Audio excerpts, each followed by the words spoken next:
thank you so much for joining today's Acquisition Learning Seminar hosted by the Federal Acquisition Institute. Today's seminar, entitled Customer Engagement, Put Your Service to the Test, features great presenters from the Department of Agriculture and the Department of Health and Human Services. You don't simply provide your customers products and services, you deliver solutions. The Federal Acquisition workforce consists of contracting officers representatives, and program project managers, but the essence of each role is problem solver. As members of the acquisition community, you are positioned to help co-workers navigate the challenges and the opportunities of acquiring and managing the solutions that best meet their needs. Customer service and engagement has historically been a strength of the federal acquisition workforce, but acquisition workforce competency surveys since 2010 have seen a decided drop in reported proficiency scores. And these are not reports of supervisors about their employees. These are what employees are reporting about themselves. So you see it, you recognize it, let's do something about it and re-energize our commitment to outstanding customer service.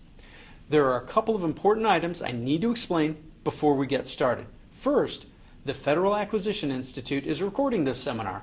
This video, as well as the material you see today, will be posted in the video library of fai.gov. You should be able to access these items in 1 to 2 weeks. Second, we will hold a live question and answer session at the end of today's presentation. If you have a question about customer engagement and anything you hear from our presenters, we encourage you to submit those questions at any time using the survey link to the right of the video screen. We will collect and review your questions as you send them, and our presenters will answer as many as they can before we have to go. With that, let's get started. Our provocateur, Stacy Cook from Federal Management Partners, will lead a discussion with Carl Alvarez, Director of the Office of Recipient Integrity Coordination at the U.S. Department of Health and Human Services, and Lawrence Williams, Chief of the Policy Branch, Contract Management Division in the Food and Nutrition Service of the U.S. Department of Agriculture. They're going to set us straight on customer engagement and what it looks like in an acquisition setting. Let's go to them now. All right, hello and welcome to this acquisition learning seminar focused on customer engagement. My name is Stacy Cook and I'm excited to be the moderator for today's discussion. I'm joined today by two gentlemen who represent a wide swath of the acquisition community. On my right, I have Lawrence Williams. He's the Chief of Policy for Contracts Management Division, USDA, Food and Nutrition Service. Very experienced, 1102, over 30 years of expertise. He's worked in other agencies such as Interior, FCC, Energy and Defense, and brings with him the contracting officer perspective. So we're very happy to have you here, Lawrence. On my left, we have Carl Alvarez. He's the Director of the Office of Recipient Integrity Coordination, working in suspension and debarment at HHS. Also a very experienced professional on the program side. He is FACC and FACC-OR certified level 2, and so he brings a lot of experience from his time in federal service focusing on programs. So thank you, Carl. Thank you. Very excited to have you. So I'm excited to kick off today. Once again, my name is Stacy Cook. I come to this group as an adult educator. I'm focused on delivering a lot of education programs to federal employees, focused on subjects such as this, customer service, but also communication skills, leadership development, management skills, and among many more. And in that time, I've come across quite a lot of theory and methodology that applies to the subject of customer engagement. So the way our format will work today is we're going to be mixing in some questions from our subject matter experts to learn a little bit more about their expertise and their experiences in the field of acquisition as it relates to customer service and customer engagement. And then I'm going to interject every now and again with some tidbits of theory and philosophy and methodology around some very specific pieces of customer service. So throughout the conversation that we have here today, we'll have about 60 to 75 minutes. I'll just advance this slide, where I'll present a topic, gentlemen will discuss, and we'll continue with those teaching moments. At any time, you could submit questions via the live survey link, which is to the right of the screen.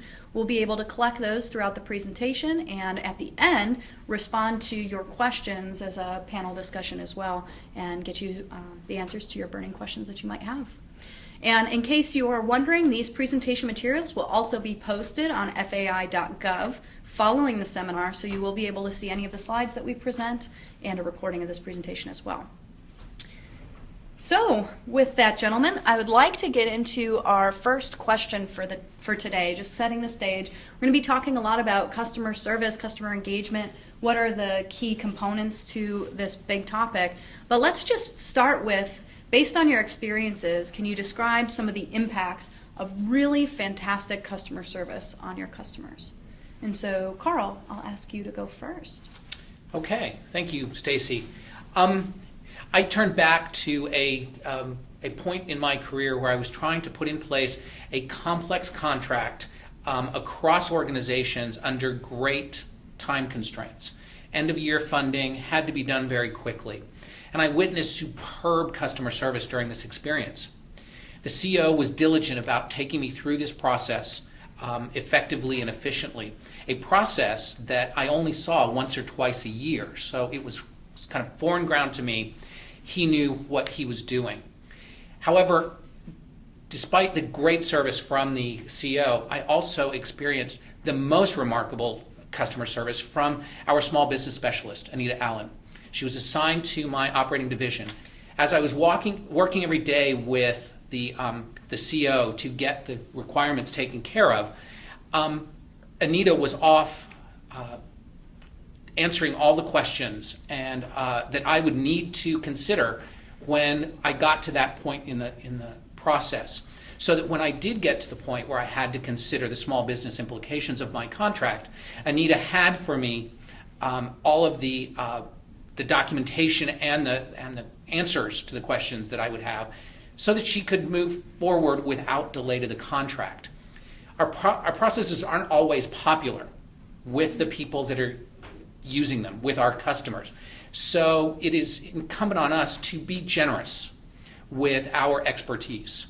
Anita did that for me in my process. So I would just say that on a customer service focus, that we remain vigilant to the delays in our contracting process, because that's what's going to best impact our core and the program that they're servicing. A good customer service mantra would be to know the limitations. A great one would be to foresee the needs of your customer and to meet them before they even realize they need them. Outstanding. And truly impactful when you think about the time savings and how busy and crunched most professionals are nowadays, and in particular our customers who are trying to get these contracts in place. They're trying to, make advances for their organization, for their programs, and without that kind of expertise, it really can fall flat or fall behind. So that's fantastic. Absolutely. Thank you for that, Carl. Lawrence, do you mind sharing some of your experiences? Sure. Good customer service results in the building of trust between the customer and the acquisition professional. Last summer, I was tasked with working with a junior contract specialist who was having difficulty with an inexperienced COR.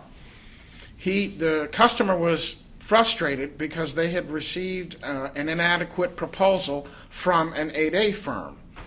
So we calmed him down by asking him questions about his statement of work, and we asked him to clarify the statement of work so that the contractor could understand better the program and the objectives that he was trying to achieve.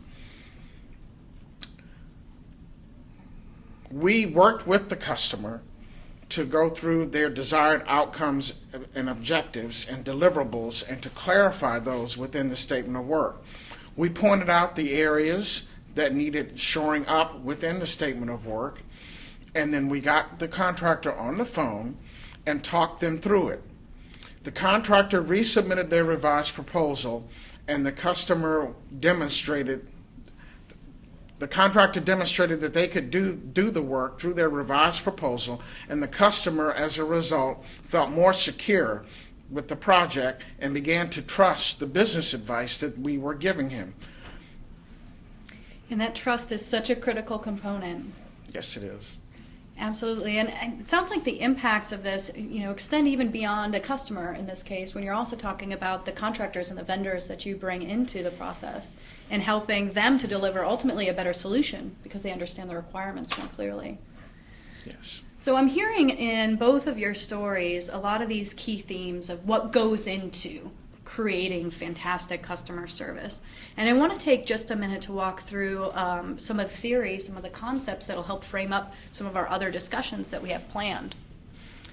So when we think about customer perceptions, it's really the delta between what customers want compared to what they actually get in the end. Now, sometimes those are real close, other times they're maybe a bit further away. But whatever that delta is, that is how the customer is going to view their experience. And you can break it down into 4 levels of expected service, or levels of service. At its basic level, if what you see, what you want is what you get, well, then you've met my expectations. I have the expected level of service.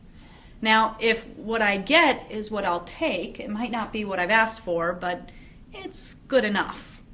And that would be my accepted level of service. It's not quite what I had hoped for, but I'll take it.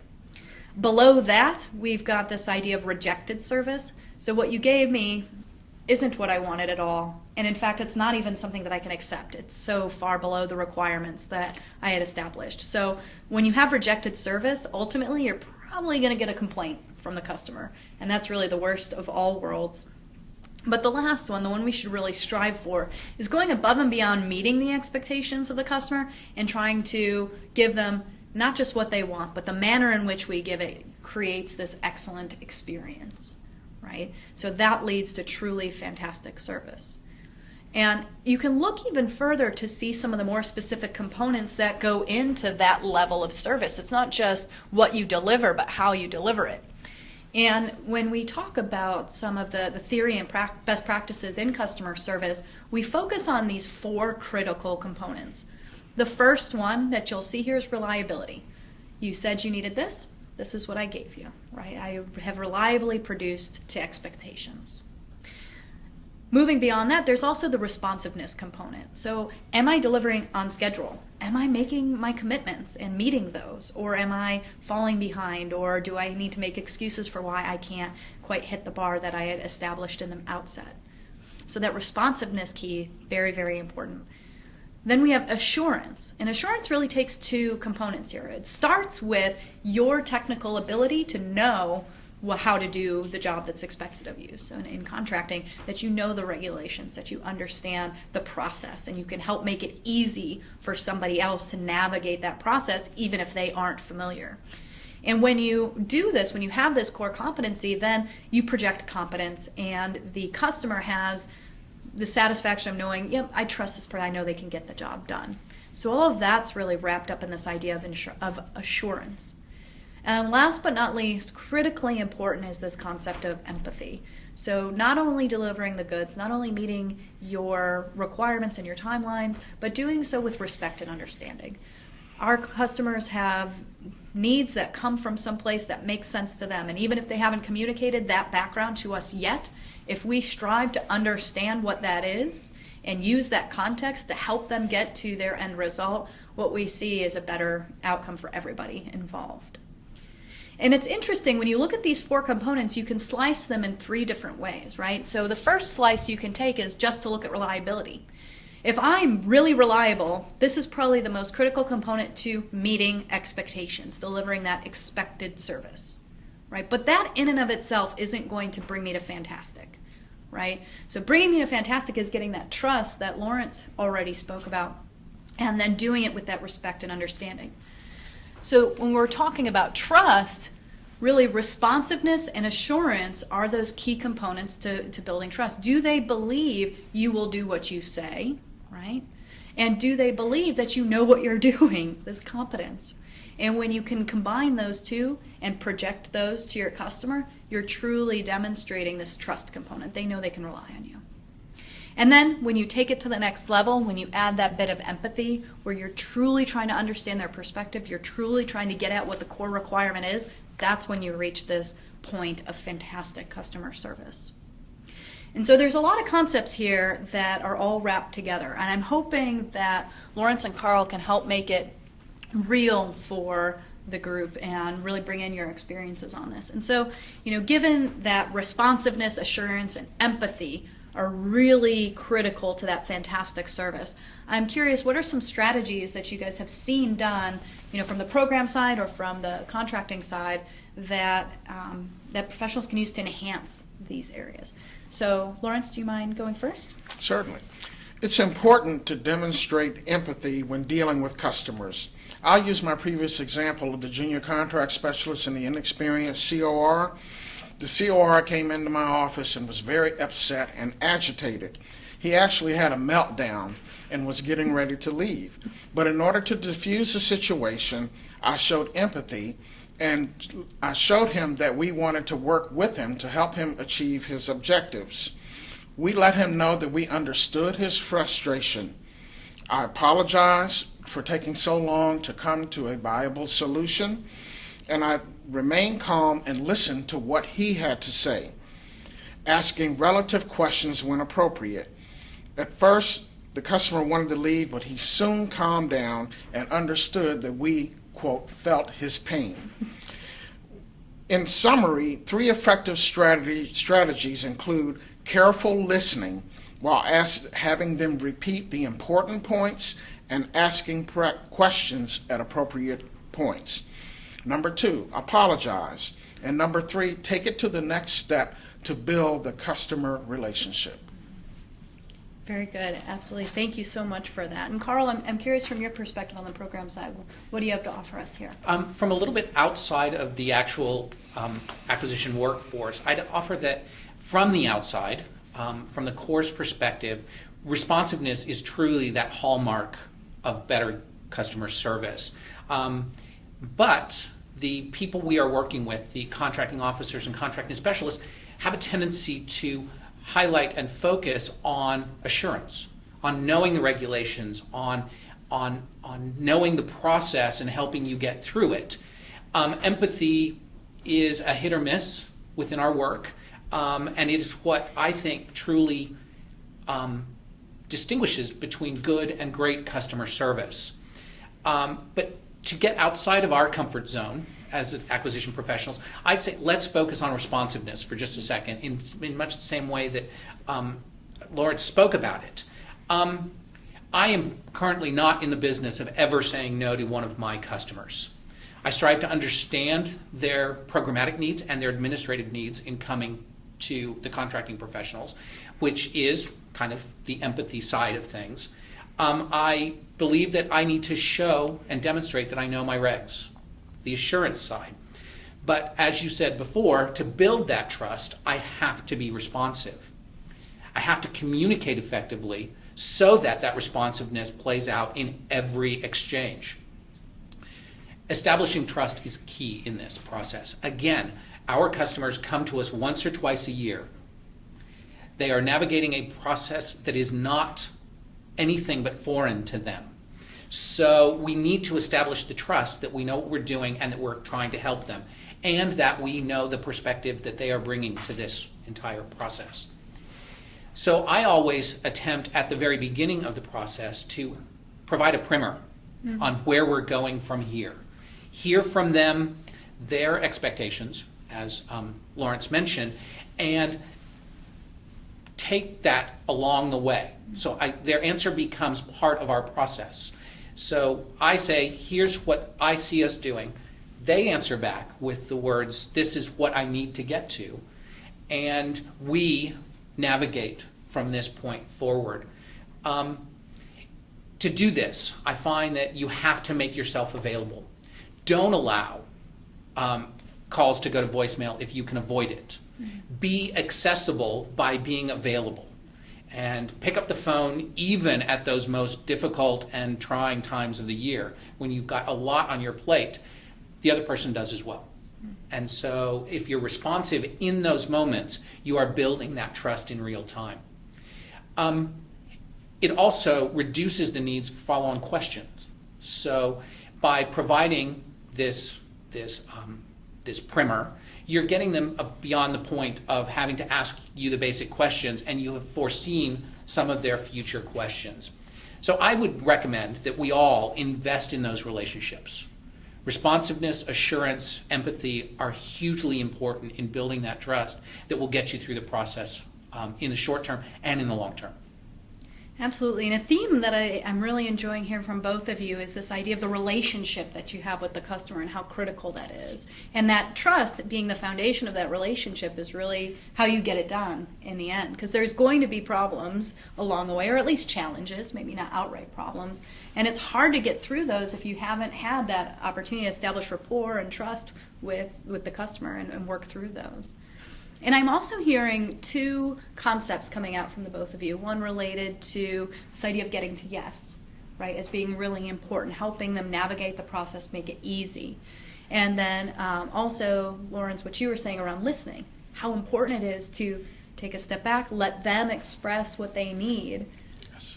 take that to heart, suspend your judgment for a moment, and use that to move forward, right? Coming from that common understanding. So I want to focus on those two pieces, first with the listening and second with the getting to yes, and talk about some specific strategies for that and some things, again, more of the theory and best practice around these concepts. So if I may, I want to just give you guys a quick tidbit about listening that you may or may not know.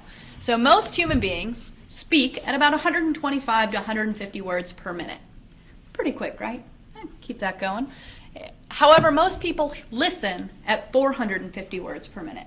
So what that means for about double that time, there's a lot of downtime in your mind as somebody is speaking, right? So if they're only going so fast, you're way far ahead of them. You're making up that difference somehow. And usually how that comes out is our inner monologue, the things that, or the judgments that come up. We might be thinking about dinner tonight. We might be thinking about what we're going to do this weekend. So all kinds of things can come up in this dead space in between the rate at which people speak and the rate at which we listen. And that gets us into trouble because it takes us away from what the person is saying, the message they're trying to convey, and it causes this interference, right? So that's number one. That's not the only thing we have going against us in this situation, though, unfortunately. Another concept that's pretty common in literature, this idea of the ladder of inference. So this is a concept that came out, and it's a metaphorical ladder that we climb as we make assessments and judgments about things, right? So I'll walk you through it. It's not as complicated as it looks. The first rung of the ladder is the observable data. So this would be the kinds of things that we would see as though we were looking through a camera, right, and recording it.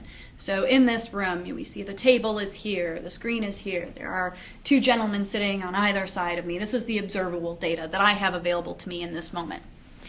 From there, because we can't pay attention to everything, it's just not humanly possible. If we had to pay attention to everything on our plate at all times, we would be in sensory overload. And so we are going to choose to pay attention to some of that information and ignore other bits of information. Okay? Now, based on that information that we select, we're going to make assumptions as to what it means. So we're going to make guesses, our best educated guess on what does that selected data mean to us. And from that assumption, we come to a conclusion as to, well, this clearly is where we're headed. And from there, if I make enough conclusions again and again, I fall back on a belief that something just is the way that it is. And once I believe something, I'm going to act based on that belief. And so that's going to interfere with my future interactions with that person. So let me play this out in a situation. You know, let's say we're in a meeting, we're talking requirements. There's a lot of things going on in this meeting, and maybe there's somebody shuffling in their chair, checking their phone. They seem very distracted. Well, I might choose to pay attention to the fact that they're looking at their phone and shuffling in their chair. And so I'm going to make the assumption that they don't want to be here. They're too busy. They couldn't make time for this, even though it's an important part of the process. So I've made this assumption, and I've concluded that they just don't care, that this isn't important to them. So now if I believe this, I might start to act on a regular basis and expect automatically that this person is just not invested in the process, doesn't care about the outcome, and now I've got a judgment in place. Now here's the problem. When we work in this ladder of inference, we can get stuck into two traps. The first trap is that the beliefs that we create affect the choices that we make in terms of what we pay attention to. So if I already believe that you don't care about the process, I'm going to continue to pay attention to any signs that you are not interested in the process. So I'm going to ignore things that disconfirm my belief, and I'm going to pay attention to things that verify it. So I get stuck, right? So I'm going to constantly be choosing that information that bolsters my opinion of what's going on. So that's a trap because that might not be the case. The other trap is when my actions then create more situations for me to see this observable data. So now that I assume that you don't care about the process, maybe I rush through the meeting because I think you're too busy, you can't be bothered with it. Well, if you're rushed through the meeting, maybe that'll make you feel flustered and you're going to be shuffling in your chair, checking your phone. So I've done a self-fulfilling prophecy. I've created a situation that just, again, confirms my belief. So this ladder concept is a way, when you talk about listening, it's a good way to check your filters, make sure you're not falling into one of these two traps. And the way that you do that, there are two good strategies that you can use. The first strategy, always be questioning your assumptions and your conclusions, right? So I'm looking at this information, what assumption am I making about this person, and what else might be going on, right? So that's the other piece. Seek contrary data. Is there something else that could be going on here, even if I have to make it up? Maybe the whole issue of them shuffling in their chair and checking their phone is because they've got a sick child at home and they're worried about when they're going to be able to get home and relieve their spouse and take over. It's a very different possibility and might lead to a completely different picture of what's going on with that person. And especially when we're talking about upfront in these relationships, when relationship building becomes so important, if you've made these conclusions and beliefs in the beginning, you may be setting yourself up for failure, and so that can be really disastrous. And so when we talk about good listening, to listen really, really well, we like to say give your full attention, recognizing that somebody speaking is not going to keep up with your inner monologue because our brains move a little bit faster on their own, but do the work of paying attention to the other person, really focusing on them and their needs. And then to make sure that you've got it right, paraphrase to confirm understanding. And Lawrence gave a great example of this in his last point, where it's, what I'm hearing you say is this, or what I think you need is this, or do I have that right? So ask the question to verify, do I have this correct? And do that with sincerity, right? And sincerity comes out in terms of vocal quality, but it also comes out in nonverbals. So how are we sitting? Do we look angry as we're, having a conversation with someone, or are we projecting an openness and a willingness to listen? So that empathy piece plays into all of that as well. And then the last part, the really critical part to all of this, especially in a contracting environment, is asking really good questions. So there are two types of questions that you can use. Close-ended questions are ones where the answer is either yes or no, right? So will you be going to the store tonight is a closed-ended question because you will respond with either yes, you are going, or no, you are not. So these questions are really effective when you're trying to clarify facts and you want to know the facts behind a situation, or you're clarifying your understanding. So what I'm hearing you say is this: do I have that correct, right? So that's one way to get at the facts. The other type of question, though, is more powerful when you're trying to explore possibilities or you're trying to get to the bottom of something, right? That's an open-ended question. This would be something like, how do you think we should proceed at this point? So by keeping it open, I'm not dictating the potential course of action. I'm leaving that open to the other person to give me their thoughts before we make a judgment. Or I might ask a what question. What is most important to you at the end of the day when we get through this process? What do you want to have? By asking really good open-ended questions, we create an opportunity for people to give us new information rather than imposing our assumptions and imposing our conclusions upon them. And so getting good at asking those questions is very powerful. So at this point, I have done plenty of talking on the theory. I am more interested to hear about how these things play out in the real world. So I'd like to go back to our wonderful SMEs here and ask you guys to, again, reflecting back on your experience, reflecting back on the real world, right? All of this is great on a slide, but I want to hear about this in the real world. Can you describe a time when you were able to avoid problems by using some of the techniques that I've been talking about? What did you or the other person do in that situation, and were there any really good questions that they asked? So, Lawrence, I'll go to you first. I'll go back to the example of working with the agitated customer. I remained calm and asked them to explain the parts of the proposal that they felt met their program objectives, and also to explain the deficiencies in the proposal. And I asked them, what impact do these areas have on the risk of performance for the program? We demonstrated a desire to understand his program, and we focused and did not we focused on the business at hand and did not react to any negative or disparaging comments. We made sure that we focused on the business objective that the customer was trying to achieve and not on the personalities. That's important. Absolutely. Then when you focus on the personalities, people get defensive. Yes. It's almost like it triggers it worse than it already was in the beginning. Excellent. Well, thank you for that. And Carl, I'm curious to hear your example. Similar to Lawrence, I will go back to another complicated contract being done under time constraints and across organizations. But in this case, I was at a point in the process where I was seeing the contracting officer more than I was actually speaking to my boss.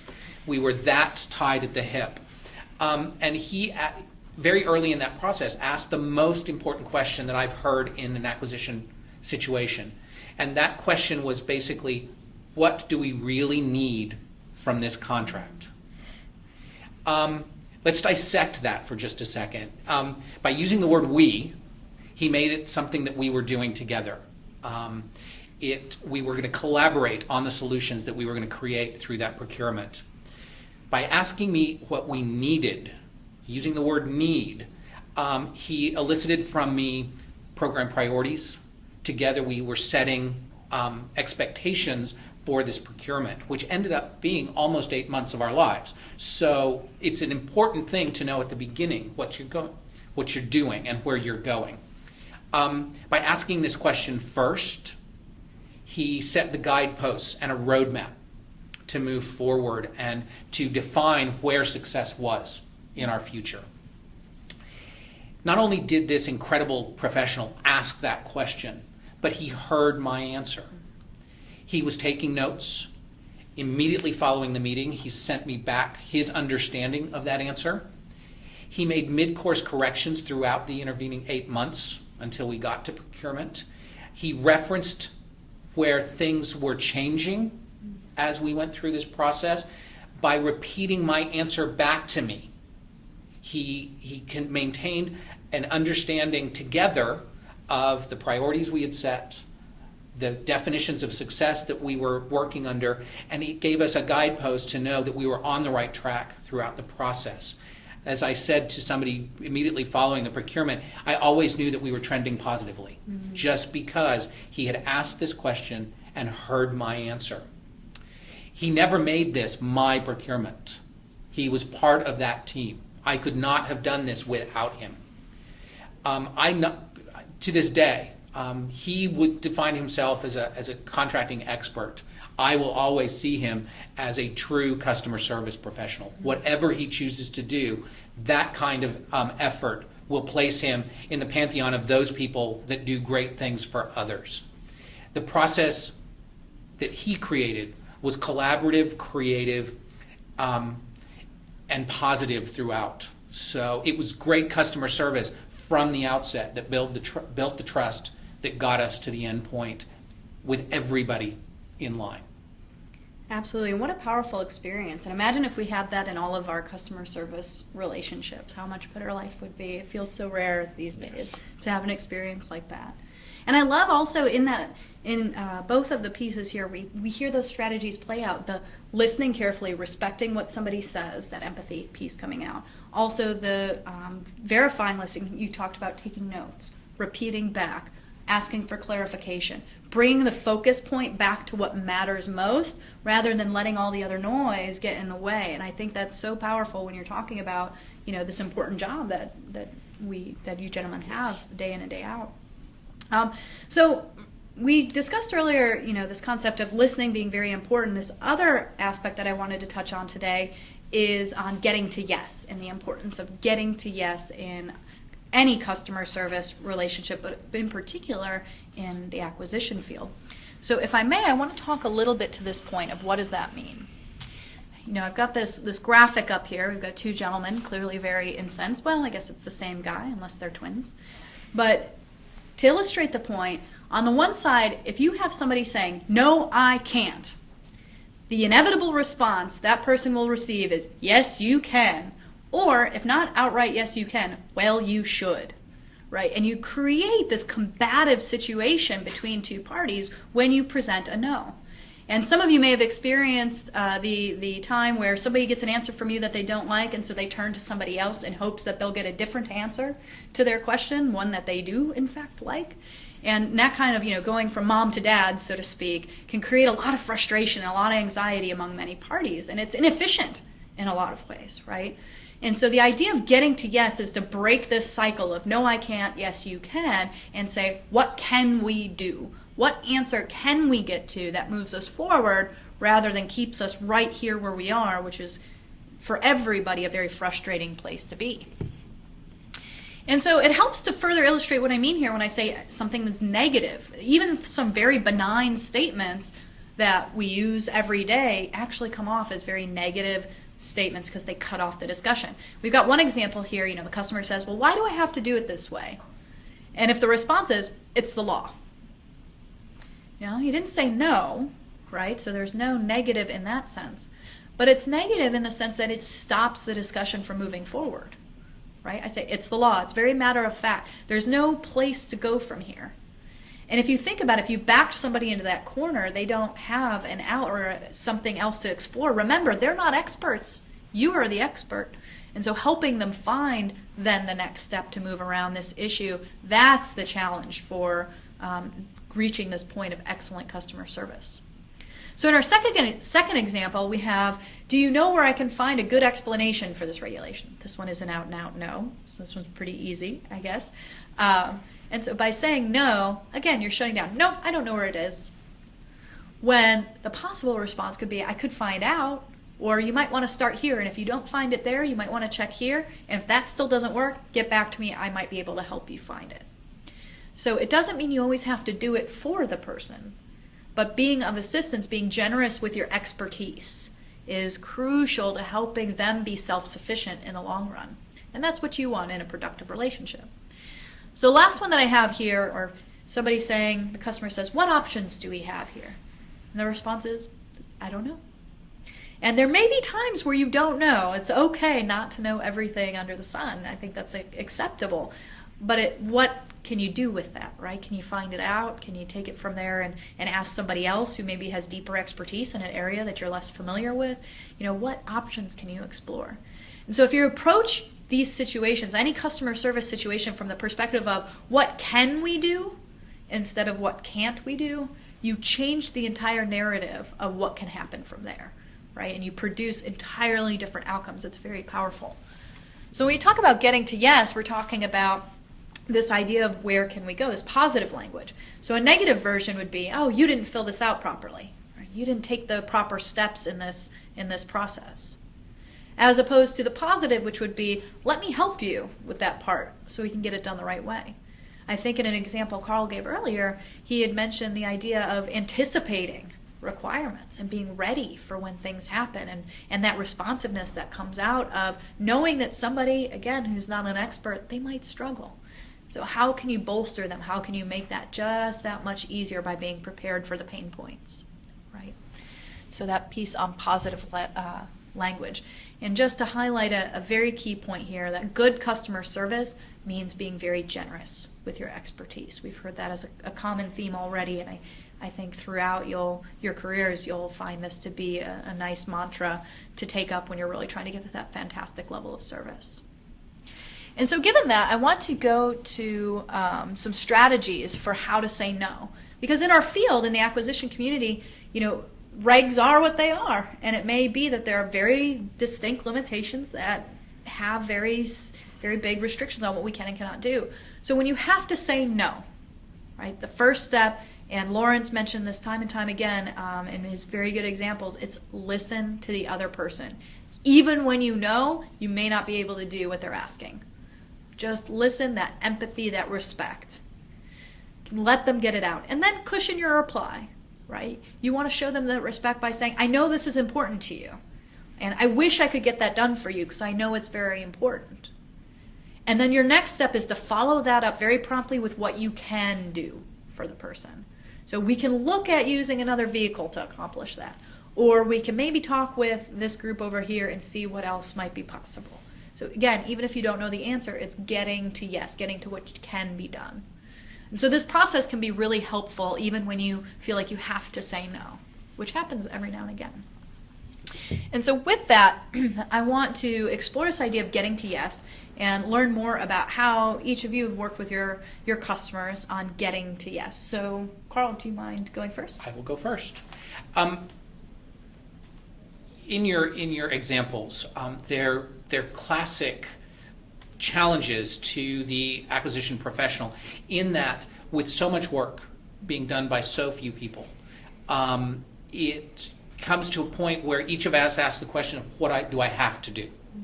And we each draw that line out in the sand. This is as far as I can go. And I think what Lawrence and I are trying to say today is see if you can push that line even farther out to get to fantastic service.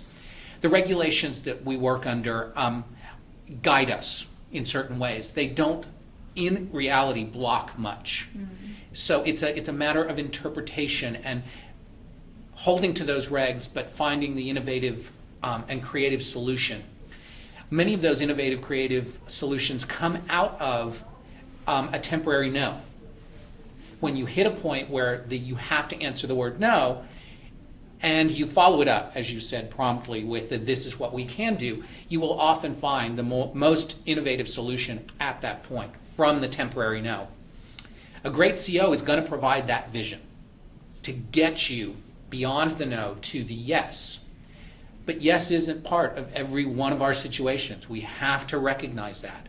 There are in our midst these people that if I tell them no, will go to the person sitting next to me and ask the same question to see if they can find a yes. Mm-hmm. We call them forum shoppers. And having a forum shopper, you have to be a little bit cynical. Mm-hmm. And you have to re-educate that customer as to why the answer is effectively no. It's more than just saying it's the law. It's the law because these things happen when we don't hold to those laws strongly. Re-educate them as to why the answer was no, and then work with them to find a creative solution. I arrive every day, as do the people that work for me, with a commitment to provide the best possible service to everyone that's going to call us in that day. That way, our customers see us as effective and efficient in dealing with their business. Getting to yes is a great goal, don't get me wrong, but getting around a no is going to be the mark of the true customer service professional. Mm-hmm. It's equally important to getting to yes, but not every situation is just going to have a clear path to that place for everybody. So creative, innovative COs know this at their core. The rest of us have to approach them, collaborate with them, and learn from them these incredible messages of creativity, innovation, remaining positive, and providing creative solutions to every one of our customers every day. And what a great challenge for all the professionals. There's almost an excitement in this idea that, the job is, yes, knowing the regs, but the exciting part is the creativity and innovation that can come out of, like you say, having to respond to a no. I'm curious, Carl, from your experience, for folks who are newer to the acquisition field, are there any ways they can get support in being more creative with their solution? Do you have any thoughts there? I believe that if you're going to put yourself in the situation of your customer, you need to understand them better. A quick review of an organizational chart might get you an interesting perspective on that. In a meeting, it's not uncommon for a programmatic person who's coming to you for help to drop the name of somebody. If you better know who that somebody is in their chain of command, you're in a better position to know what they're trying to get across to you. If you also look at reviews of their regulations, their programmatic precepts, you could be in a better position to understand why they're pressing so hard in a certain direction. So if you place yourself a little bit in their situation, not days of research, but an hour of research, you could be in a better position to understand more clearly what they're saying to you. That's very helpful, especially the idea of the why, right? Exactly. By getting into somebody's shoes, by having that moment of they have a requirement for a reason. They're not just doing it to be a pain, right? They're coming at it from some perspective. That can come from pressures in the org chart. That can come from pressures from their unique regulations. But if you take the time to get to why, then it sounds like the process to getting the yes is that much easier. So. Exactly. Very interesting. Well, Lawrence, do you mind sharing your experience getting to yes? Sure. Well, as Carl said, it's important to be creative and innovative in order to help the customer meet their outcome while staying within the rules and regulations.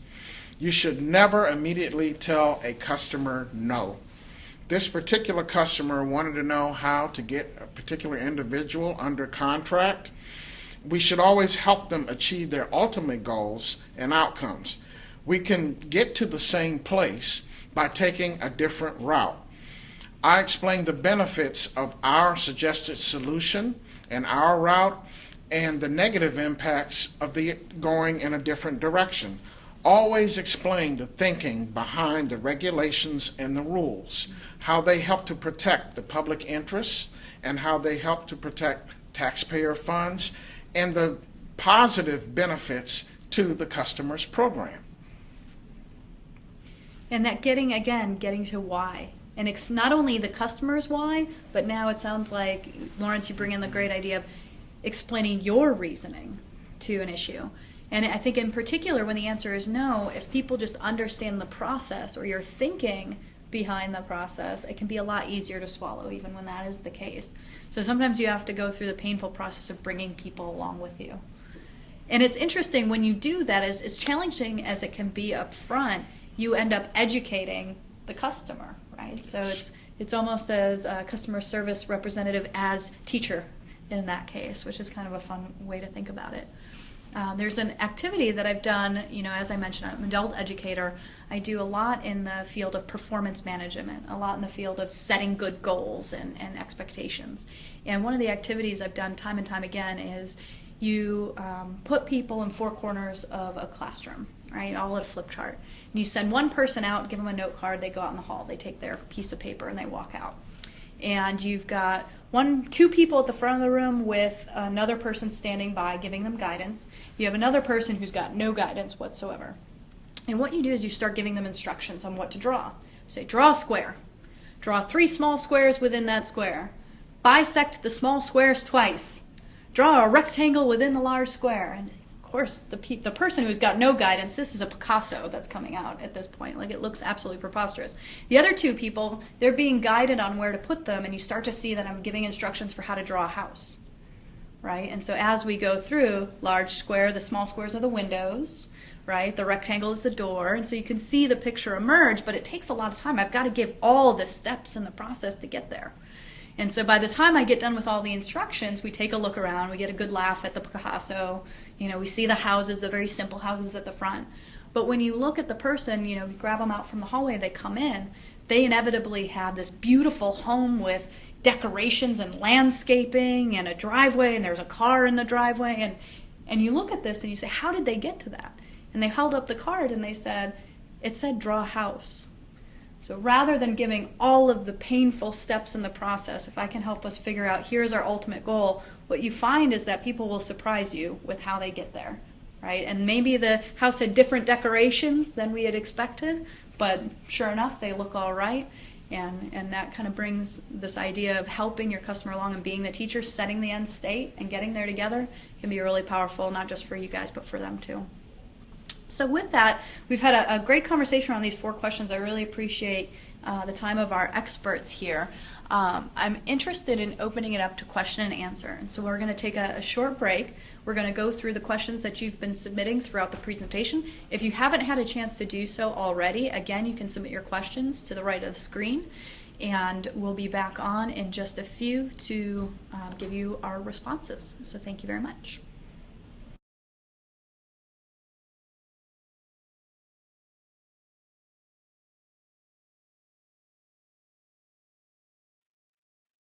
Fantastic questions. We're going to try to get through as many of them as possible. There are quite a few of you out there, and you did ask very, very excellent questions throughout the break and throughout the presentation. So just a note up front that if we don't get to your questions specifically, then please stay tuned, because as we've noted, these materials will be posted on FAI's website following the broadcast in about 2 weeks, including our written answers to your questions, just to be sure that we didn't leave anyone out. So with that, I want to go into the first question that we took from our viewers. So question number 1 says, any general guidelines or methods for helping less experienced or less knowledgeable customers find a solution when they're coming into it without being 100% clear right out of the gate? So Lawrence, from the contracting officer perspective, I'm hoping you can help us out with this one.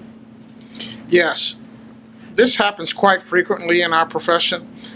You should ask open-ended questions repeatedly to find out if this project is similar to any other project that the customer has had in the past.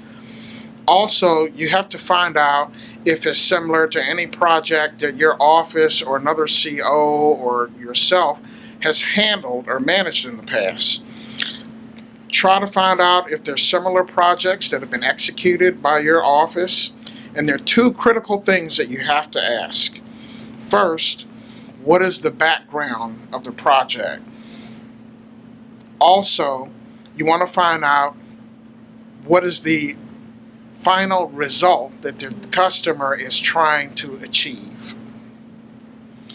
So the main point is it's important to ask a lot of open-ended questions. Also, 2 areas that are important. The is, in other words, what is the situation, the current situation, what is the problem that you're trying to solve, and the 2B, what is the result and outcome that they're looking for. That's really helpful, and it gets back to some of the things we were talking about earlier, where what is the end result? What is leading to this requirement, or what's going on behind the scenes that's driving what you need? And listening really carefully to those drivers, listening really careful to the results that they're expecting. And Lawrence, I love what you said, which is something new, related to giving them almost a benchmark. So what other projects have happened that look really similar, and seeing if in that they can find a good example that they can replicate, right? And that way you're almost using something else to give them something to react to, rather than doing the doom loop where you're trying to produce, is this what you're looking for? No, wait, okay, well, I guess I have to go back and figure it out. And you can get caught in that cycle endlessly. Yes. You know, whether it's acquisition or, you know, as a training professional, we do that all the time too, where folks aren't exactly sure exactly what they want. So that was really helpful. Thank you, Lawrence. So with that, I want to go to our second question. And actually, this is two questions that we rolled together because they were very similar in terms of topic. It's around trust. So we had one viewer who submitted a question asking, do you feel that trust and respect that you display to external customers is just as important to your internal customers or your workforce, right? So that's kind of part A. And part B of that then was following up and saying, well, what happens when trust has been broken? What's the best way to mend a relationship? So I want to begin with Carl, if we could, and on question 2, and start there with, is it important to look internally as much as externally with these pieces? Stacy, the short answer to that question is yes, absolutely. I'd like to reference back to your discussion earlier about reliability, responsiveness, assurance, and empathy.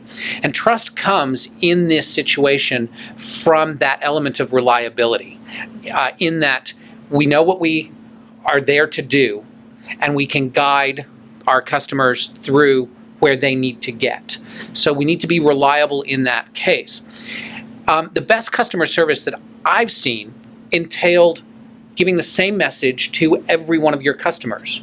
Regardless of where they sit, they need to hear the same things. The same values, the same vision, the same route forward is going to play out if you share that in the same language, in the same way with all of your customers.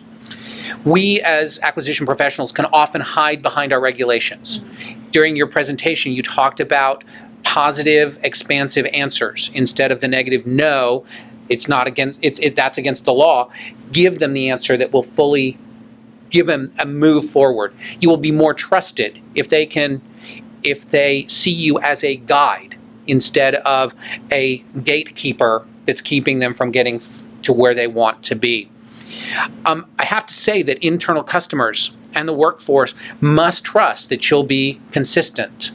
So as you can see, our external customers and our internal customers and the acquisition workforce all need to trust us as we walk through this process. I think there are subtle differences in the elements of what makes up that trust, but it is trust itself that needs to be established across all of our customers.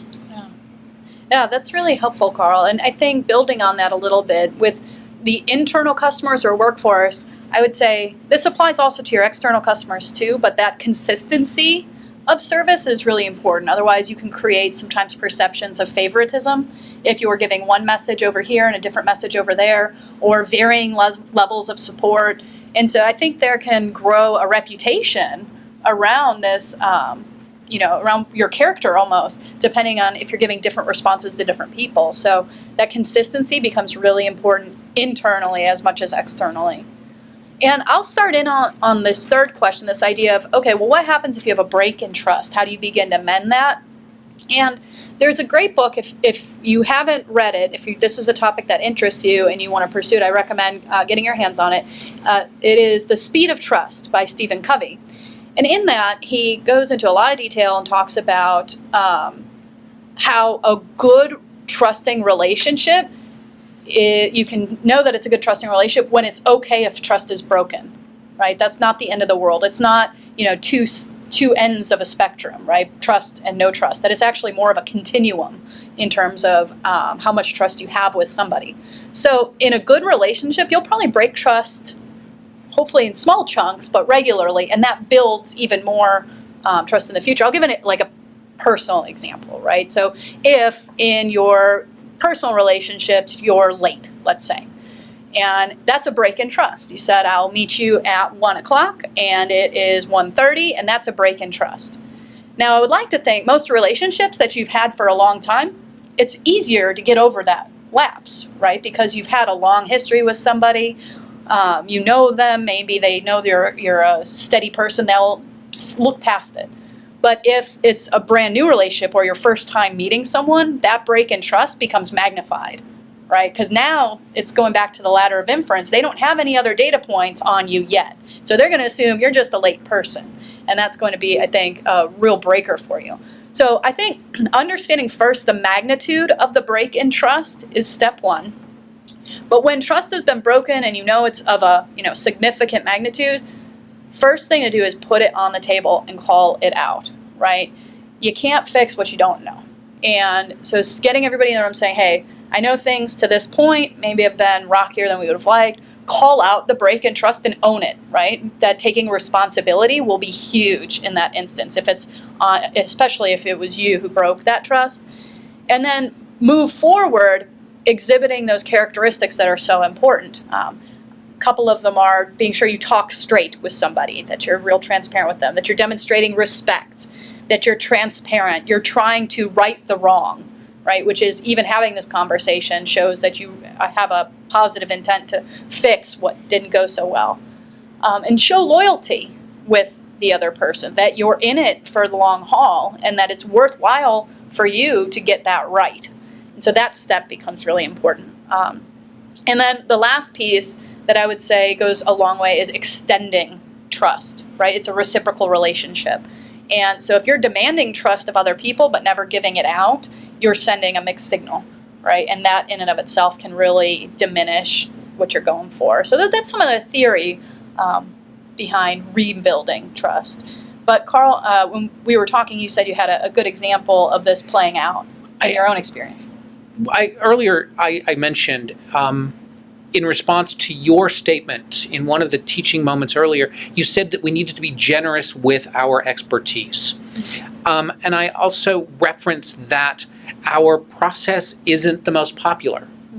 People are coming to us to get beyond what we have to do so they can get what they need. So we can sometimes start out in this trust building at a deficit, in that we are the managers of a process that's not necessarily popular. So I would agree with you. I had a technical evaluation panel for a very large contract that I was working with, and there was a perception that external forces to the TEP were impacting some people's perspectives on the proposals that we were looking at. So what we had to do was we had to break this down. Like you said, we had to call it out for what it was. There was a perceived or real break in trust between the members of this panel.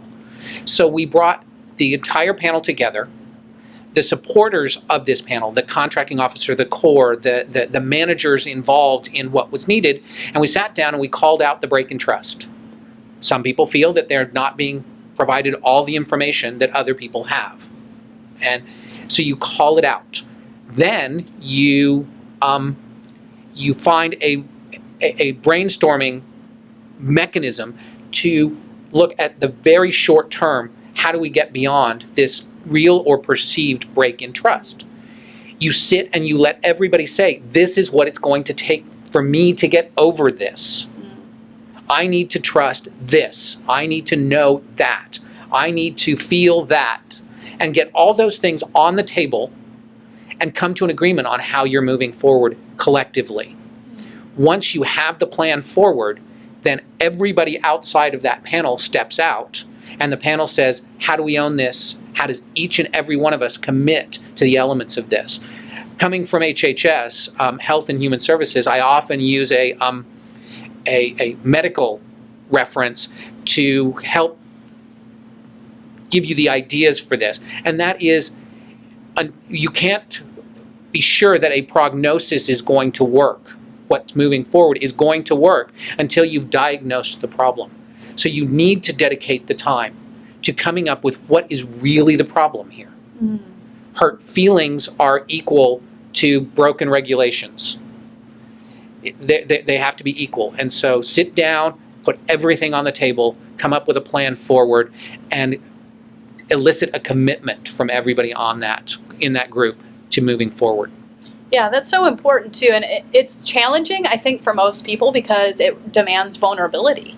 I mean, to have to admit, first of all, let's say you're responsible for something that didn't go so well.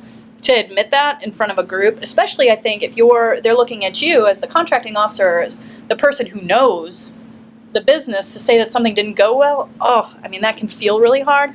But there's something to be said for overcoming that ego. Because ultimately, at the end of the day, we're trying to get something done, and that's something, in many cases, more important than us and our bruised egos, right? So I think that tends to be a barrier for some folks, but it's an interesting point to explore. So moving on from the subject of trust, I want to go to another question from one of our viewers. The question is, that's right, so it's another two-parter. Somewhat. So the first part of this one is somebody asking, they provided a lot more context. We had to slice it down to make it manageable on the slide. But how have you dealt with customers who are consistently making the same errors, asking the same questions, asking for the same templates? And the context around this was somebody saying, are you enabling them, or are they not learning because you're so Johnny or Jane on the spot with the response, right? So that's part one. And another question asked by a separate viewer is just kind of asks, as a contracting officer who strives to provide excellent customer service, I find that I also have created an environment where a lack of planning on the program office's part and the ensuing emergency is brought to me because they know I can get it resolved.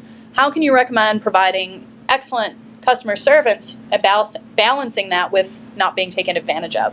So Lawrence, with the contracting officer hats on this one, how do you do that? How do you manage that delicate balance, and how do you deal with those types of situations? Well, there's two parts to that.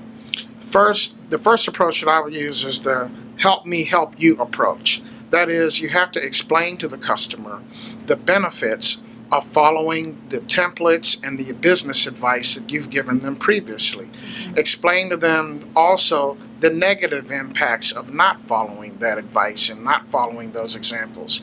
The negative impacts of coming to me at the last minute, how that eats up time and takes time away from me being able to devote time to producing a business solution, a helpful business solution.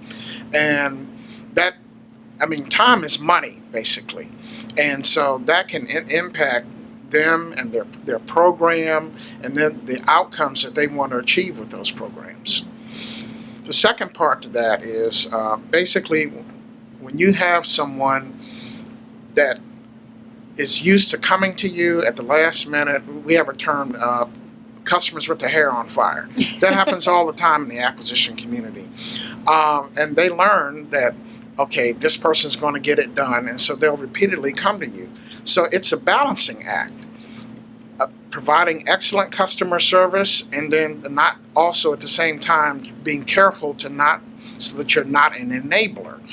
And the way you do that is you have to be proactive. You have to communicate with the customer frequently to find out what it is they have coming down the pike, what plans they have, and how the programs are working.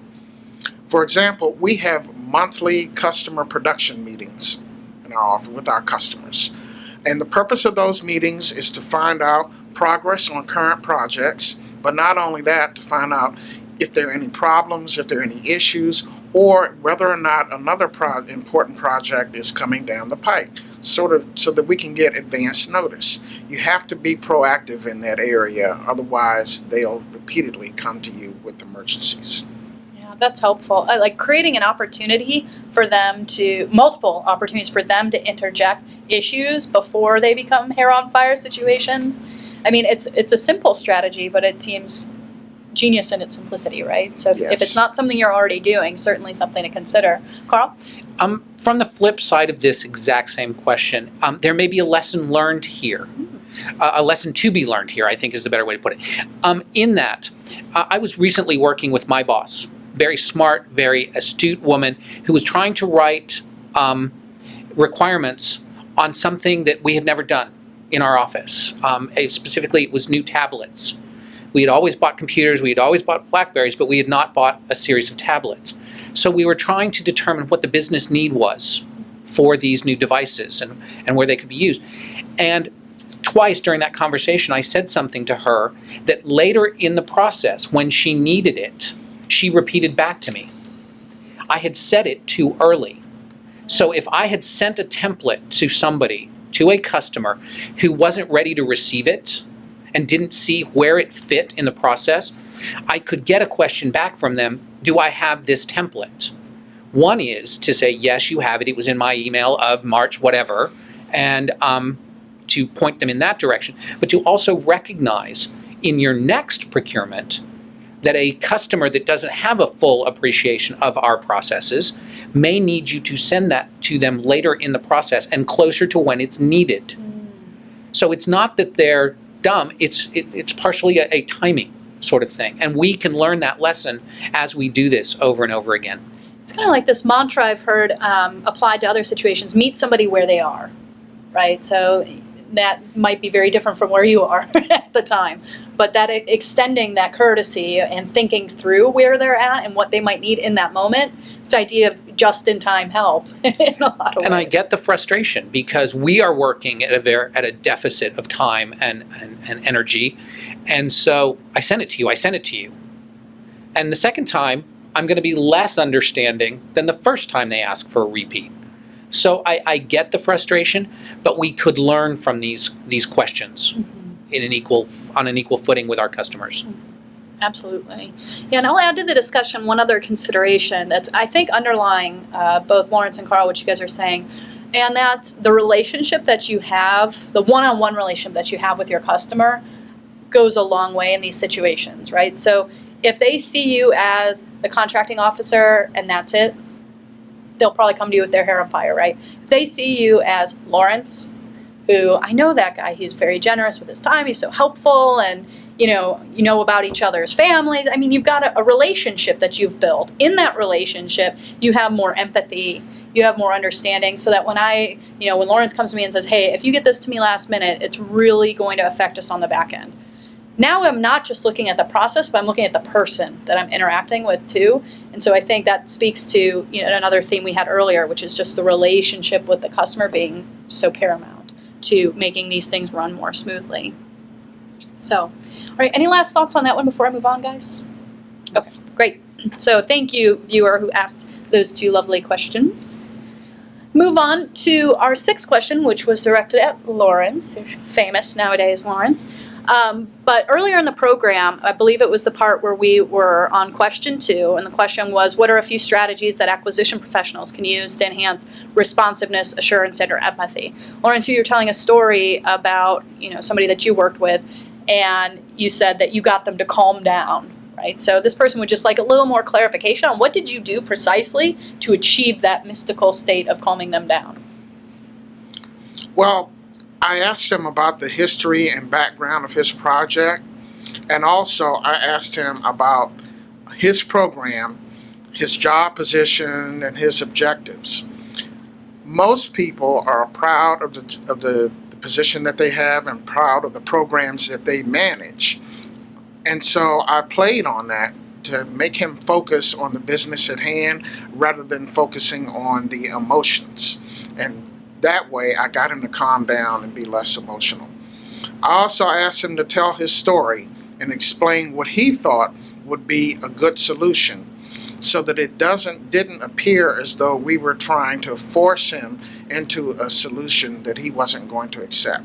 It's very important to start early on getting customer buy-in. You're not providing good customer service if at the end of the day you force the customer to accept a contract or a contractor for which they don't have buy-in. Yeah, that ties back to the different levels of service in the beginning. The accepted level, I'll take it, I guess, right? But it's reluctantly so. Well, yeah, that's really helpful clarification. It sounds like another thing you did, Lawrence, there that stands out to me, at least, is this idea of making it all about them. So in a moment where tensions are high and emotions are, running like wild, this is about you. To calm you down, I need to make it about you. I need to not make it about me and my defensiveness. And the more successfully I can do that, and again, it's that trying to understand what is it that you need here. And Carl, you mentioned it earlier too when we were talking about trust, is this idea of I want to understand your perspective, the why, the background behind something, and I care enough to ask about that. So yeah, that can be very powerful. So viewer, hopefully that answered your question, gave you a little bit more context. Lawrence, thank you for elaborating on that. So I'm going to move to another viewer question, which related to the time where we were talking about the ladder of inference. And the viewer asks, how critical is impression management in a kickoff meeting with a new customer, given that they may fall into the same ladder of inference trap? And so I'll kind of speak to it from a theory perspective, and Carl and Lawrence, feel free to chime in if you guys have any examples that really speak to this. But they say, again, the royal they, that first impressions are made within, roughly the first 2 minutes of meeting someone. And in that first impression, it's all of these things going on, that ladder of inference. They've got their filters, they've got their reasons for selecting some information and leaving out different information. And they may, from the get-go, be creating their own self-fulfilling prophecy going on, where if they behave in a certain way, you react to it, and suddenly we've created the very thing that we were worried about. So our customers do this just as we do it, and being aware of it is the first step, in my opinion. So impression management is very critical from the get-go. And I would say, in particular, if you want to manage that impression, it's as simple as going back to those first 4 critical characteristics that we talked about. From the beginning, demonstrate that you will be a reliable resource. So in a kickoff meeting, that would be showing up on time. If you had commitments or an agenda established in advance, it's as simple as following that and being on the spot with what you said you would do. So that reliability is big. Responsiveness. So how much are you demonstrating your responsiveness in that kickoff? Think of it almost like a job interview in that way. Is what you're offering helping them in that moment, or do they get a sense that you're not going to be the responsive type? The assurance piece, which has to do with your competence. So this doesn't mean you can't be wrong, right? It doesn't mean you can't say, I don't know.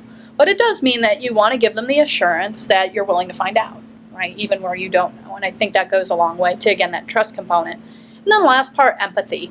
From the kickoff, if they get a sense that you're truly invested in them and their needs right out of the gate, I think you could go a long way to maybe the last contracting officer that they worked with didn't do that, and already out of the gate you're showing them, I do care, and maybe we can break some of those expectations that you have, or maybe your biases about contracting, and give you a new experience that'll be more worthwhile. So it's kind of the academic answer relating back to these concepts. I don't know if you guys had any stories you wanted to add, or anything else I might have missed at all on this.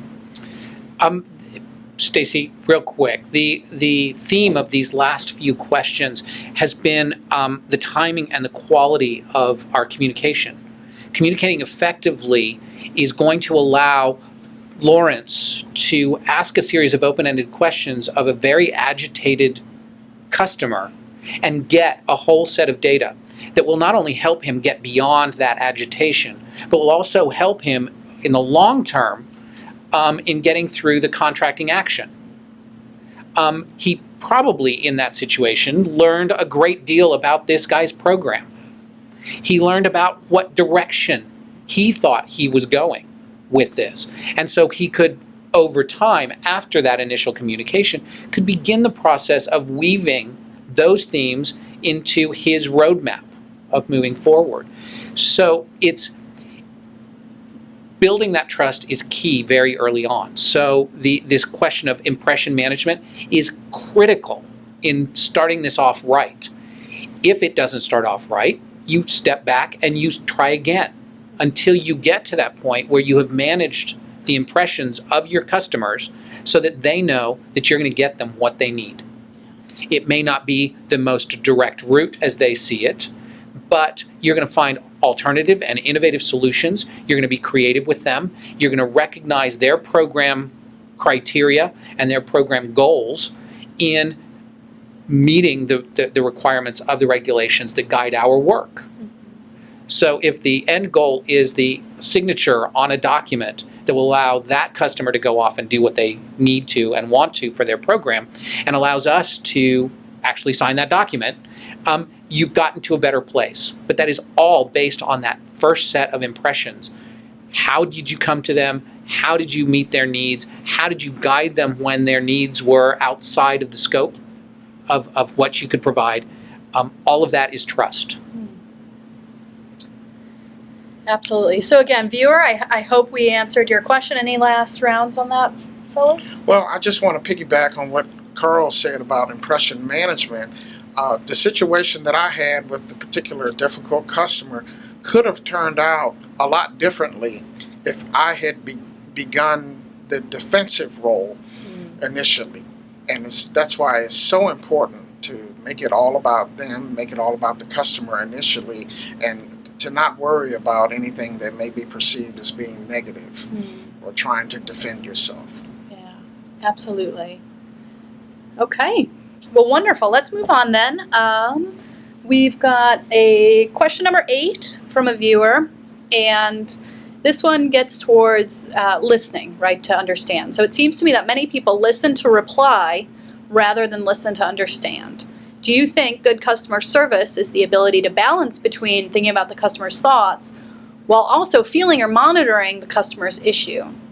And again, I'll start with that. The concept of good listening skills is something that in my work training others, it comes up in a lot of different contexts. So not just in customer service, but when we train supervisors and leaders on how to interact with their people, when we train people on just basic communication skills, listening is always such a powerful topic because, you know, the traditional ways that we listen, we're listening from our frame of reference. So if you were to tell me right now about a story and a vacation that you went on recently, and I'm sure it was wonderful, I would be thinking about the last time I went on vacation. I'd be relating to your story through my own experience. And I do that because that's what humans do. Human beings make meaning of what they hear, and usually that meaning is coming from past experiences that they've had. So our brains are furiously working to do this all the time. The problem is sometimes our thoughts about ourselves can get in the way from us really hearing what the other person is actually saying. And so that listening to understand is more challenging than listening from our own frame of reference, because it demands that we set aside ourselves for a moment and really challenge ourselves to see how accurate a picture we can get from what the other person is painting. And that's difficult to do, especially when you're really busy. So when you're really busy, not only now are you thinking about the last time you had a similar experience, but now you're thinking about my inbox is filling up, I've got a meeting in 15 minutes, I don't want to be late because it's an important one, and you've got all of this noise going on, standing in the way between you hearing what the other person is saying. And so this idea of listening to understand, very, very powerful topic. I think that good customer service really pushes you to work on that level of listening, that deeper, more active listening. I would also say that in any conversation, especially a heated one, there's usually two conversations going on at the same time. One is the thinking conversation, and one is the feeling conversation. And for any of you who have been in arguments with significant others at home, right, these emotion gets in there, and now it could be that you didn't empty the dishwasher, right? And that's the big trigger. But then it stops being about the dishwasher at all, and now it has to do with all of my emotion because you didn't listen to me when I told you I was angry about, and now you've got this strange baggage going on. The original issue never even mattered in the first place.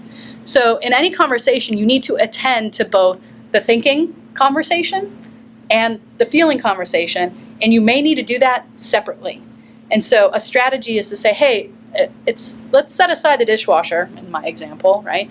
Set aside the dishwasher. You seem really upset, and I just want to talk about that. What's going on? Help me understand where you're coming from here. And attend to the feeling, then get back to the issue, because more often than not, the issue is no longer as big as it originally was once you deal with the feeling part. So it ends up being a time saver ultimately. So again, the academic experience, I don't know if you guys have any other points to elaborate on that one. I would just add, Stacy, that in an acquisition setting,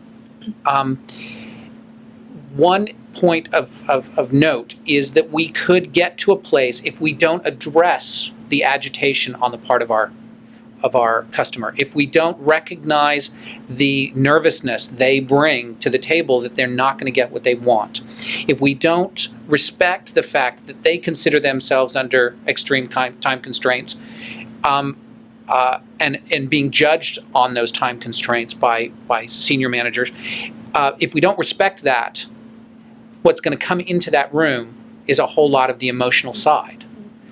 We, being people ourselves, could react defensively, or we could sit and not hear what they're saying to us because we're trying to answer the first statement they made.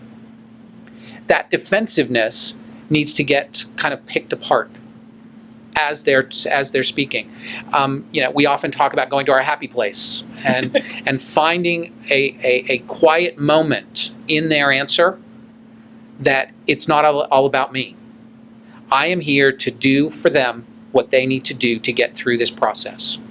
I do not want to come across as a gatekeeper. I don't want to come across as a defensive gatekeeper. And allowing our folks to say anything to us, and respectfully answering back, not from a defensive posture, but from an expertise posture. I get it.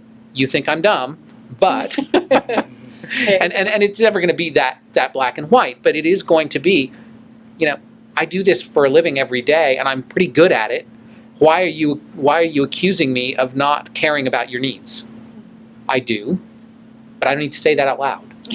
I need to show it by using all of these reliability and responsiveness and assurance and empathy to continue to make it about the customer.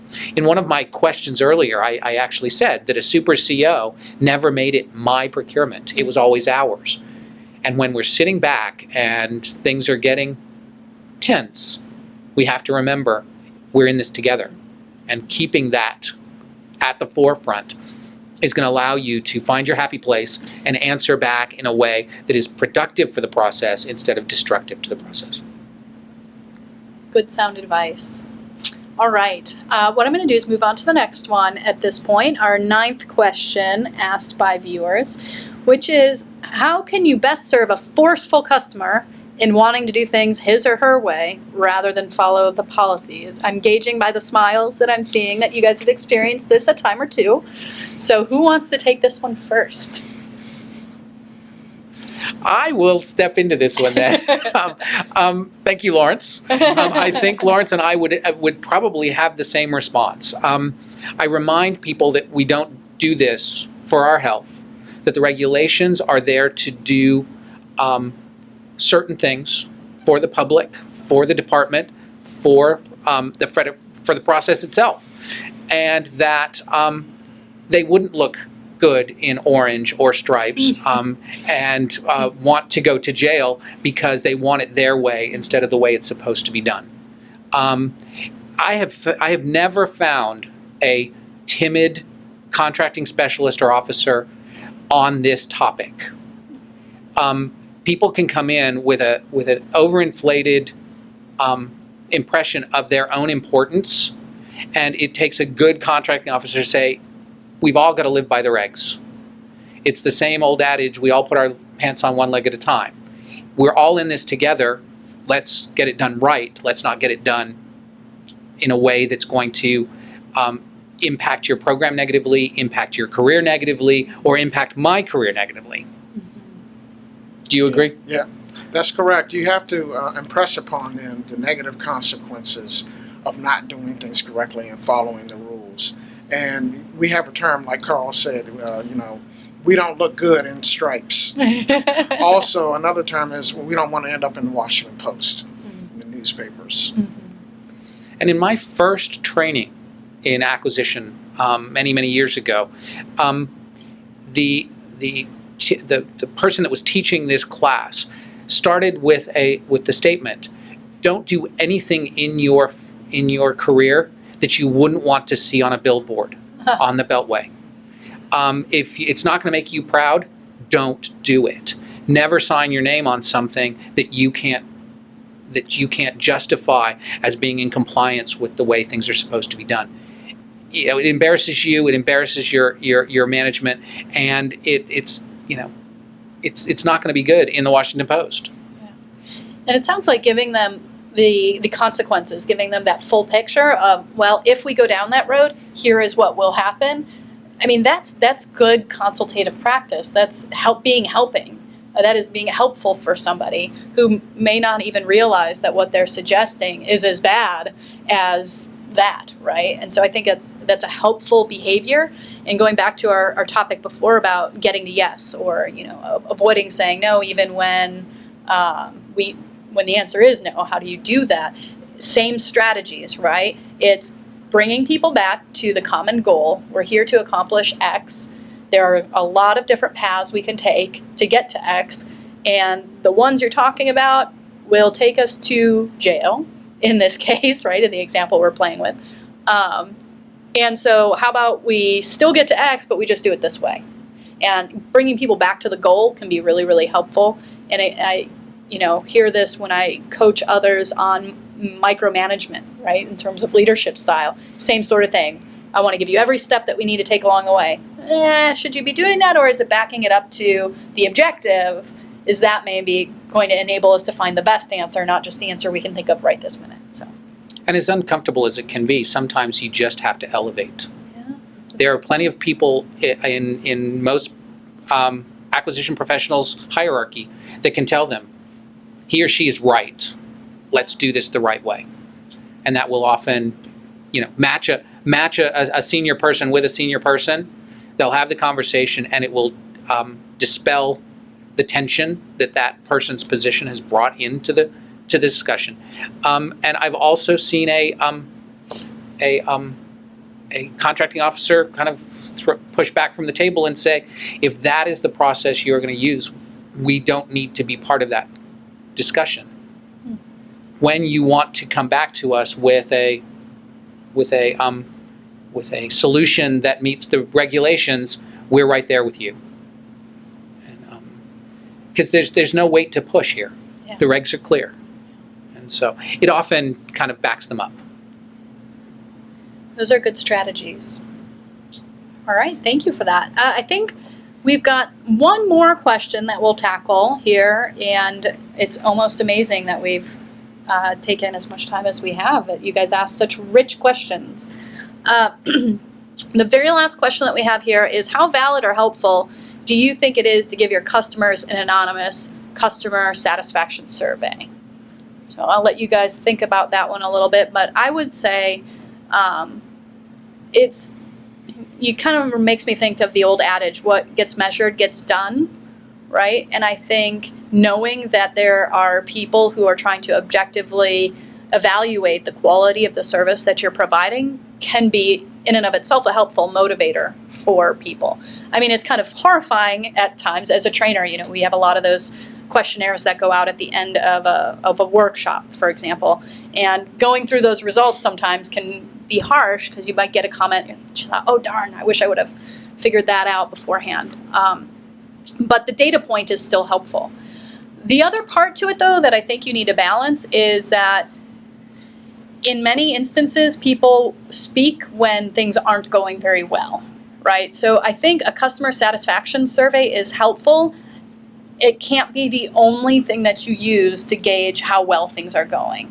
Because inevitably you get the person, they'd love to complain. It's not even a valid complaint, but it's what they're putting out there. It's the crisis du jour for that individual.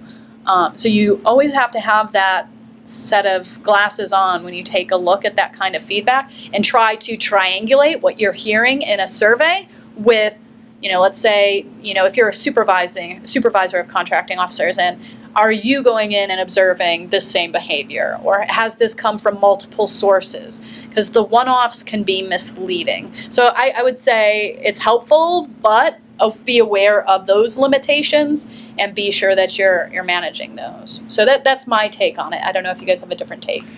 Having been on both sides of this coin, I would say to you that if we should not be perceived as forum shopping with our surveys. So if you're willing to do a survey to all customers on all actions, you're in a safer place. Mm-hmm. Also, we need to survey those things that we can control. Very important. I recently saw, I was a customer for an organization that was providing me some things, and the availability of budget was one of the things that could have impacted this process, and it's nothing they had control over. So there are questions about, did this happen in the time frame you wanted? Didn't have a valid answer for me, because this thing got derailed by something out of my control and out of their control. So the survey needs to be about those things that you actually have control over. And some of this, while surveys are great because they give you real numbers and data to chew on, and they can be more objective than your opinions from a process. Having that discussion with all of the people involved, including your managers, who are going to view this as part of your performance, having those discussions after an action, having kind of an after-action check-in by phone, as a meeting, individually, but checking with all the stakeholders can also help you get this same set of data and put a survey set of data into perspective. That's helpful. You have anything to add, Lauren? Yes, well, I've worked in 2 contracting shops that have struggled with the idea of how do we get constructive feedback from our customers that's useful to us, and at the same time not just provide a forum for people who want to complain or who want to say something. We want to hear about what has gone right in addition to what has gone wrong, so that we can replicate those things that are positive and those things that help the process to go well. One organization that I was in decided that we would send a request for customer survey every time that we awarded a new contract. that my current organization is getting ready to push not awarding the contract until the customer fills out a survey. Hold them hostage. Yes, and I have my own opinions about that, but it is something I think that all contracting shops struggle with, and it's don't quite know what the correct answer is, but it is something that's a two-edged sword. Sure. Thank you for that. So with that, it wraps up our Q&A portion for today. As I said earlier, all of these materials in this presentation, the slides, as well as the recording, will all be available on FAI's website in about 2 weeks. And we will include with that some written answers to your questions. So thank you for taking the time to submit those, and thank you for your time with us today talking on this very important topic of customer engagement. I want to thank the gentlemen here with me who have done just a tremendous job. Lawrence, thank you so much, and Carl, thank you both. Your expertise is incredibly insightful. And with that, we'll wrap up for the day. Thank you to our participants for your time. I know you have busy schedules, and we really appreciate your dedication.